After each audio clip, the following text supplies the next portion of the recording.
हे बघा इथे मी अंडा तवा मसाला बनवते। आता इथं माझ्याकडं तवा नाही आहे मोठा म्हणून मी कढई घेतली आहे, त्याच्यात तेल टाकलं आता आपण अंडे फ्राय करून घ्यायचे। आता याच्यात थोडीशी मी चिमूटभर हळद टाकणार आहे, ही थोडीशी लाल मिरची। आता याच्यात आपल्याला अंडे परतून घ्यायचे असे। इथे मी 5 अंडे घेतलेत बघा उकडून। आता आपण याच्यात फ्राय करून घेऊ। हे बघा त्याला मी पलटून घेते। आता इकडून पण आपल्याला हे फ्राय करायचे। हे बघा असं दोन्ही बाजूने आपल्याला फ्राय करून घ्यायचे अंडे। हे बघा आता झालेत फ्राय। आता काढून घेऊया आपण प्लेटमध्ये। इथं बघा आता मी टमाट्याची पेस्ट आणि हिरवा मसाला सगळे एकत्र करून पेस्ट बनवून घेते, वेगळं काय करत नाही आहे। आता याच्यात मी कोथिंबीर टाकते, अद्रक घेतले आणि 3 हिरव्या मिरच्या घेतल्यात बघा अशा, आपण टाकूया।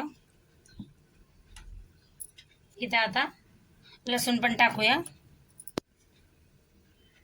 आणि इथे थोडंसं पाणी टाकून ये मस्त आपल्याला पेस्ट बनवून घ्यायची आहे। इथं बघा आता मी कढईत तेल टाकते। आता आपल्याला मसाला तयार करायचा आहे। आता इथे 2 कांदे घेतलेत मी बारीक चिरून, हे पण टाकूया आणि कांदे आपल्याला चांगले परतून घ्यायचे। इथे बघा कांदा परतून घेतलाय आणि इथे मी ती टमाटे कोथिंबीर हिरवी मिरची अद्रक लसूण पेस्ट करून घेतली, बी टाकूया ह्याच्यात। हे सगळं एकत्र करून पेस्ट करून घेतली आहे। आता ह्याला आपल्याला चांगलं परतून घ्यायचंय। आता याच्यात मीठ टाकायचं आपल्याला चवीपुरतं। ह्याच्यात आता मीठ टाकते चवीपुरतं, ताकी ग्रेव्ही आपली अजून मऊसूद होईल आणि याला आपल्याला चांगलं शिजवून घ्यायचंय बघा आता मसाल्यांना। आता ह्याच्यामध्ये आपल्याला इथं बघा गरम मसाला, हळद, धनिया पावडर आणि लाल मिरची घेतली आहे टाकायचे मसाले।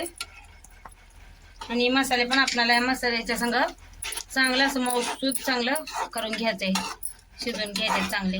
हे बघा मसाले पण मस्त परतून झालेत। आता याच्यात कोथिंबीर टाकते मी आणि असं सगळं आता मिक्स करून घेऊ। आणि याच्यात आपल्याला ग्रेव्ही कशी बनवायची, पातळ असं सुकं तसं आपण पाणी टाकून घ्यायचं। हे बघा थोडंसं पाणी टाकून घ्यायचं। हे बघा त्याच्यात आपण हे अंडे टाकूया। ग्रेव्ही तुम्हाला कशी पाहिजे बघा, असं सुकं कसं रसा कसं तुम्ही बनवू शकता। हे बघा आता आपण काढून घेऊया प्लेटमध्ये। हे बघा तयार आहे अंडा तवा मसाला रेसिपी। व्हिडिओ आवडला तर लाईक करा, चॅनलला सबस्क्राईब करा।